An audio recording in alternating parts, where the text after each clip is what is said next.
There's this story buried deep in the Talmud that is rightly recognized as one of the most profound statements of Jewish theology ever made by the rabbis. The rabbis are sitting around, they're discussing the law, and they start arguing about this strangely constructed oven called the oven of akhnai, which uses a loophole that I'm not going to explain here to avoid becoming ritually impure, despite the fact that it functions exactly like a normal oven. One rabbi, Rabbi Eliezer, declares that the loophole works, but all the other rabbis disagree. In situations like this, the majority usually wins out.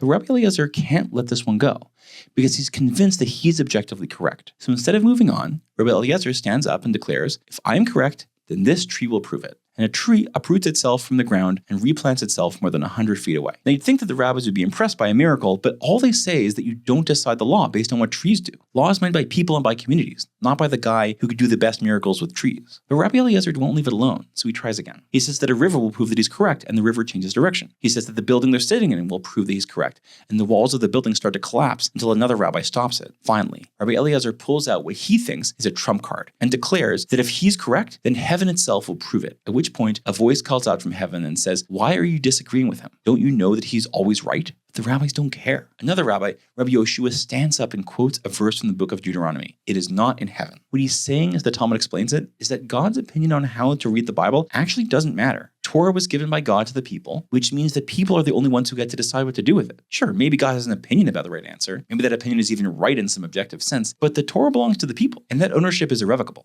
It can't be snatched back, no matter how much God wishes it.